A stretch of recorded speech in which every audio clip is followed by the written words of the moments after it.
नमस्कार, कसे आहेत सगळे? मजेत ना? असायलाच हवं. आज मी तुम्हाला दाखवणार आहे पंचपीठी पराठा.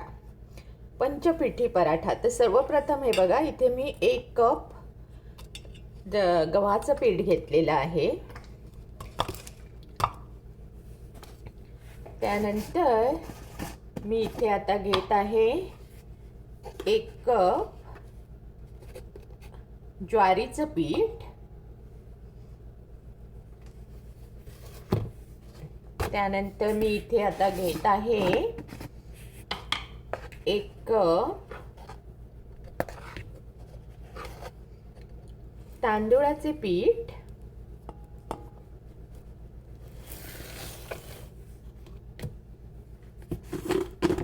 त्यानंतर मी आता इथे घेत आहे 1 कप बाजरीचं पीठ. आणि त्यानंतर मी आता इथे घेत आहे 1 कप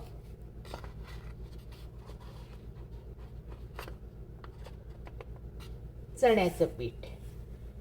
तर ही अशी 5 पीठं आपण समप्रमाणात एकत्र करत आहोत. यामध्ये मी थोडासा हिंग घालते, चिमूटभर हिंग.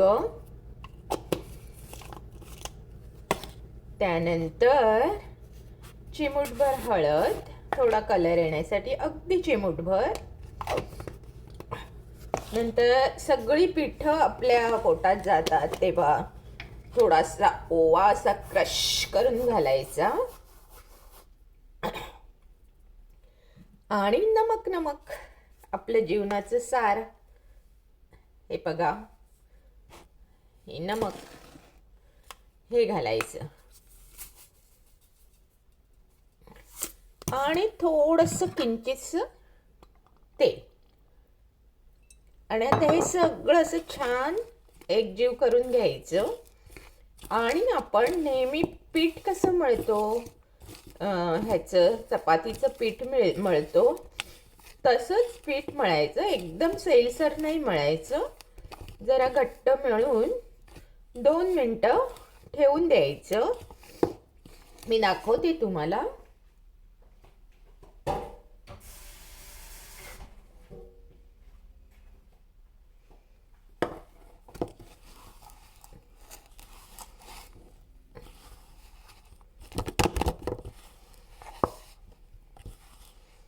हल्ली पीठ मळायच्या खूप मशीन्स आलेल्या आहेत, पण आपल्याला ते हाताने करायची सवय असल्यामुळे आपण काही त्या मशीनच्या भानगडीत पडत नाही. हल्ली वेगवेगळ्या प्रकारचे मिक्सरही आलेले आहेत की ज्यामध्ये तुम्ही छानपैकी पीठ मळू शकता.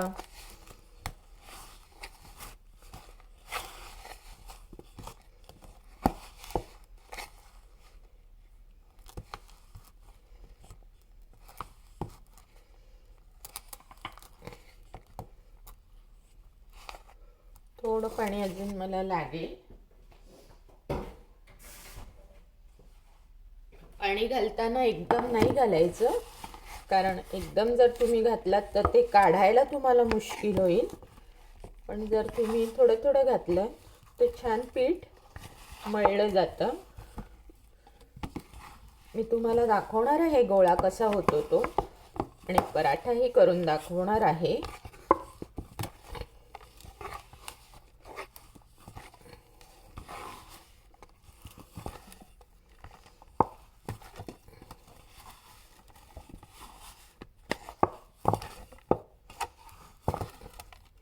आता आपलं छान हे पीठ झालेलं आहे. आणि सगळ्या पिठांचं प्रमाण मात्र सारखंच घ्यायचं. कोणी जास्त कोणी कमी नाही घ्यायचं.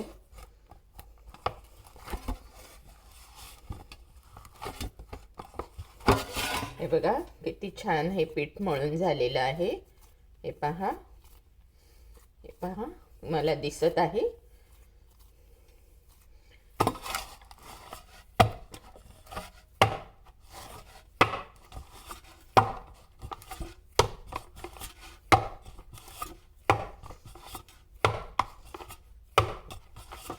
हे बघा, असा हा मस्त उंडा तयार झाला आता. हा पहा, किती छान उंडा हा तयार झाला. तर आता हे पराठे पण कसे बनवायचे ते मी तुम्हाला दाखवणार आहे.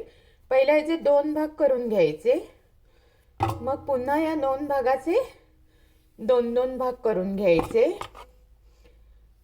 जे ह्याचे साधारण 4 पराठे होतात, मोठे मोठे. आपल्याला काही छोटं छोटं खेळत नाही बसायचे. हे बघा, असे छान असे पराठ्यासारखे गोळ्या अशा करून घ्यायच्या. पराठा हा नेहमी जरा जाडसर आणि मोठा असतो, त्यामुळे गोळीचा आकार साधारण एवढा तरी तुम्हाला ठेवावा लागेल. पण जर अगदी तुम्ही नवख्या असाल तर तुम्ही छोटी गोळी केलात तरी चालेल.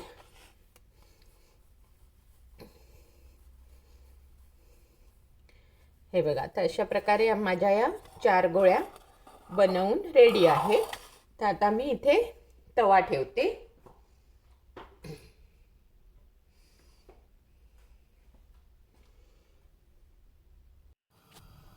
हा बघा, आता मी इथे हा तवा तापत ठेवलेला आहे आणि हा मगाशी दाखवल्याप्रमाणे एक गोळी घ्यायची आणि ते छान खाली पीठ टाकून त्यावरती गोळी छानपैकी लाटायची. जरा जाडसरच ठेवायची, एकदमही जाड नाही ठेवायची. चांगली जरा ती शिजायला तर पाहिजे ना आतून, because this is a paratha.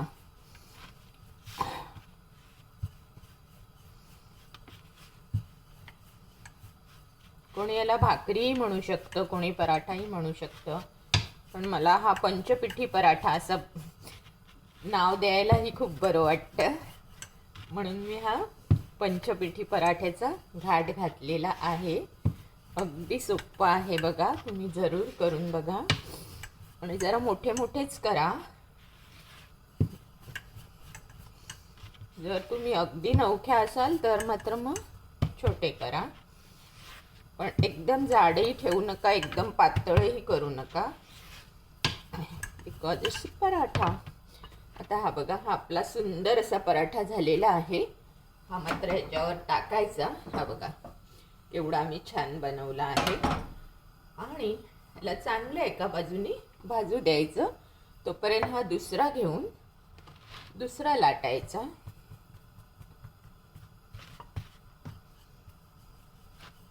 घाई करायची नाही भाजताना आणि लाटताना, नाहीतर तुटण्याची शक्यता असते, कारण त्यामध्ये आपली सगळी भाकरीची पिठं आहे आणि भाकऱ्या ह्या नेहमी हातावर थापून आपण करतो. पण ह्याच्यामध्ये बाइंडिंगसाठी आपण गव्हाचं पीठ आणि चण्याचं पीठ घातलेलं आहे, पण ज्वारी, बाजरी आणि तांदळाचं पीठ हे भाकऱ्यांचं असल्यामुळे त्याला थोडा भाकरीचाही स्वाद येतो आणि खूप छान पराठा हा लागतो.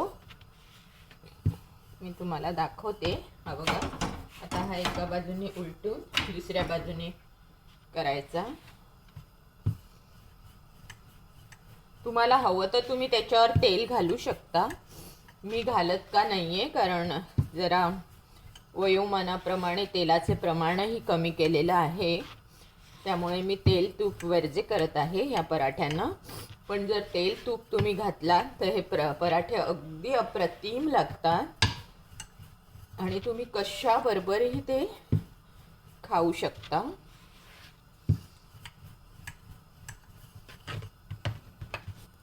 हे बघा, आता हा आपला दोन्ही बाजूनी छानपैकी पराठा रेडी झालाय. हवा तर तुम्ही ह्याच्यावर टाकू शकता थोडा फुलण्यासाठी. पहा किती मस्त फुलत आहे पराठा.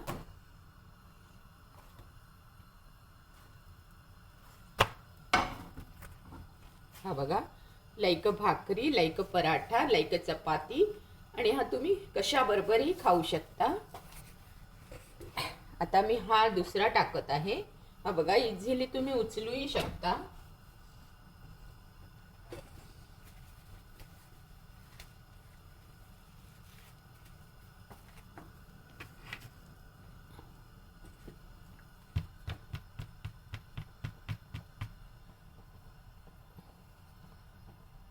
आता मी तुम्हाला तिसरा लाटून दाखवते. आता मात्र माझा तवा तापल्यामुळे मला थोडं भरभर भरभर हात उचलावा लागेल.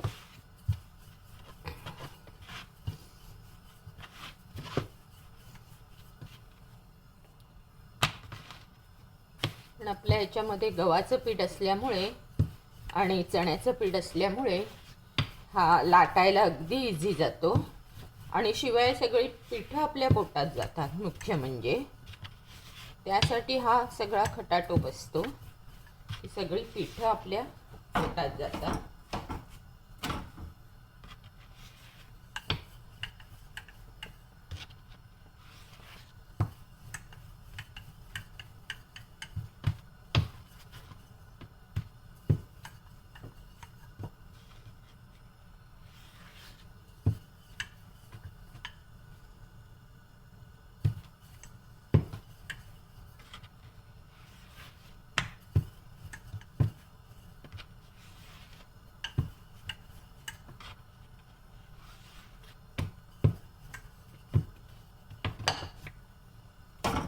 बघा, आणि हा आता कसा मस्त पराठा झालेला आहे दोन्ही बाजूने. आणि हवा तर तुम्ही ह्याच्यावर टाकू शकता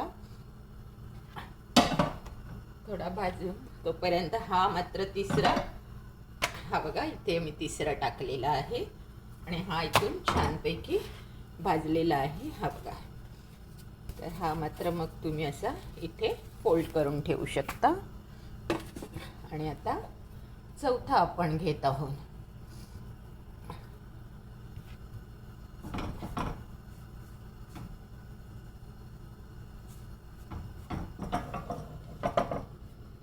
जरा मी आता परतते, तवा माझा खूप तापला आहे.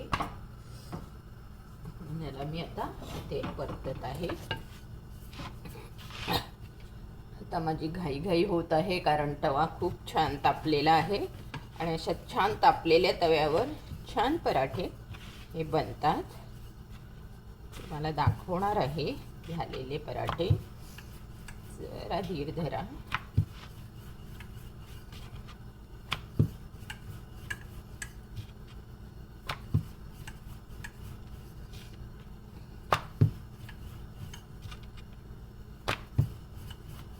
आणि मी किती इझिली उचलून सुद्धा लाटते बघा. म्हणजे हे पीठ छान अगदी भिजलं गेलेलं आहे. नाहीतर भाकरीचं पीठ आपल्याला एवढ्या इझिली उचलता येत नाही. आणि सगळं कडेकडेने छान लाटून घ्या म्हणजे त्याला जराही हे नाही सुटणार, तुटणार नाही तो. ह्याच्यावर टाकते बघा. आता तुम्हाला गॅसवर दिसत असेल कसा मस्त फुलत आहे तो पराठा. पहा, एकदम मस्त असा फुललेला आहे. दोन्ही बाजूनी असा चांगला शेकून घ्या त्याला. लाईक भाकरीसारखा तुम्ही शेकून घेऊ शकता, कारण का याच्यात भाकरीचंही पीठ आहे म्हणून मी हा खटाटोप करत आहे. आणि मग छान त्याला असा फोडून तुम्ही ठेवू शकता.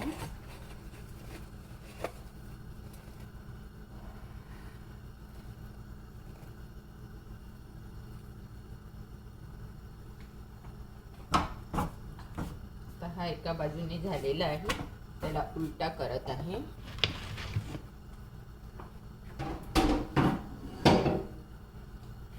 पहा,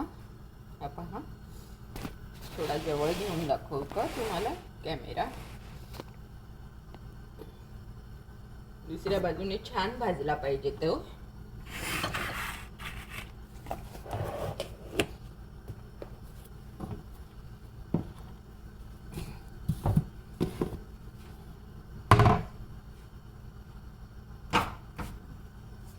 हा बघा, या बाजूने किती मस्त भाजला गेला आहे. आता काय करायचं, ह्याच्यावर टाकायचं.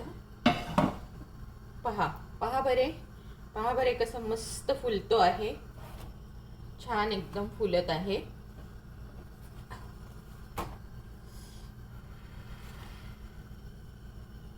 खूप गरम आहे.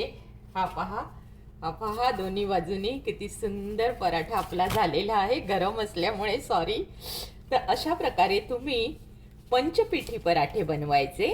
आणि पंचपीठी पराठा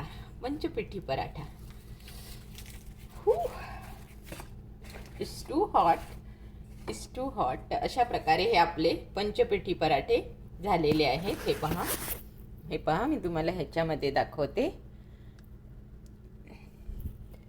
तर असे तुम्ही बनवून नेहमीप्रमाणे माझं चॅनल लाईक, शेअर आणि सबस्क्राईब करायला विसरायचं नाही.